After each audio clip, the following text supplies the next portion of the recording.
Are you looking for a proven way to turn your weaknesses into strength? Well, in this episode, we're going to talk about how even your worst faults, once you submit them to God, can turn your life into a whole new direction.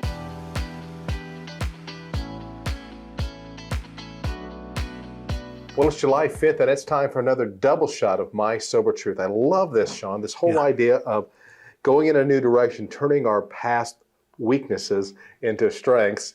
Sean's laughing because the whole time we were prepping for this episode, I was saying it backwards, turning our strengths into weaknesses, which both of us kind of have a master's degree on. But the point of this is, the point of this is today is the opposite. Is, what do we do to take those things that were honestly defects of character, and turn them into something that's a strength in our life? Tell me about your examples of this. Well, I have tons of examples of it. A few of the ones that come to mind, you talk about turning your stubbornness. This reading today talks a lot about, being weak-willed. Right. A lot of people consider addicts, alcoholics, people that struggle with things like this. They think they don't have their fortitude is out. They don't have enough. And they're weak-willed. Well, that's not the truth. I was always one of the most strong-willed people I know. I'd buck my head against anything and everything. The one thing I couldn't buck it against too much was addiction, because it whipped my behind every time. But that being said, I can use that stubbornnness in positive ways into the future. Early on I used it as, say I'm having some sort of an issue where I think I want to drink. I can use my stubbornness to not go have a drink. I can use my stubbornness to not go take a mind-altering substance. I can buck against that kind of stuff, buck against the negative, use my strong-willed attitude to buck against negative instead of bucking against positive things. Right. So that was one of the big ones early on. Another one, my sponsor got me with this one early on. He said, were you a good procrastinator? Did you procrastinate a lot? And I said, man, I was the best procrastinator. Why do anything today that you can put off till tomorrow? I mean, I was the best at it. Even in school, I was the kid who waited till the last day to do their report or do their science project or whatever. I'm the one you see in the movies that mom's got to run out to the Walgreens at 9 o'clock at night to buy poster board so I can do a science project. So all that being said, I can use my procrastination for good. Give me an example. If I want to do, the most obvious example, and the one that my sponsor was making at the time, was, if you want to have a drink, put it off till tomorrow. Don't do it today. Right. Just put it off till tomorrow.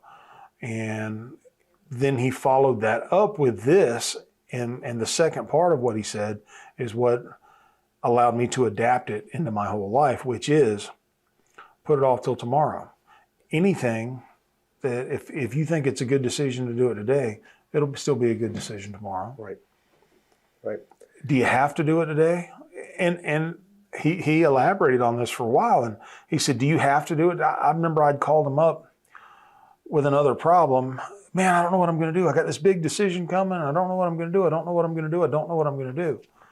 He said, well, first off, do you have to make that decision today? No. When do you have to make it? 2 weeks from now. 2 weeks from today, I have to make that decision. That's when I have to tell him by. He goes, my suggestion is that you make that decision 2 weeks from now. And I went, and I kind of turned my head, and he goes, 2 weeks from now, you'll have 2 weeks more knowledge. Right. You'll have 2 weeks more looking at this situation, trying to get your head wrapped around it, trying to figure out what the best. In 2 weeks, you are going to be better prepared to make this decision than you are today. Why make the decision before you have to make the decision? Right. What? I never thought about it that way before. It really does make sense. Right. And, there are times in life when you have to make a fast decision. Right. But one of the first things I ask myself is, do I have to make this decision now? Am I going to hurt whatever I have. Say I have to if I wanted to buy a house and I had to get this offer in today, because if I don't, they might accept another. There's a decision that I might need to make fast. I might need to figure this out, evaluate it quickly, and get it in. But most decisions in my life are not like that. Most decisions, I have a grace period. I have some time. I can think about this. I can figure it out. And it doesn't matter if it's tomorrow. If I have to have the decision in by tomorrow at noon, guess when I can make that decision? 11:59 tomorrow, I can make that decision. Right. Because I'll have an extra day to think about it. I'll have an extra day to get my thoughts together on it. And especially when you're in recovery, you get, I go back to what you were saying earlier in recovery, those extra 2 weeks. You know, you don't know what kind of breakthrough you're going to have in those 2 weeks. You don't know how to wisdom you're going to just acquire over those 2 weeks, the experiences that you're going to have that's going to undergird your faith.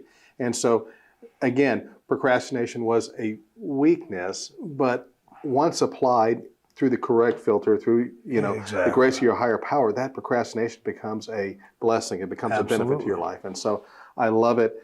And as we wrap up today, I'm going to ask our viewers the same question I just asked you, if that works for you. And so, guys, since starting in recovery, what past weaknesses have now become a strength for you?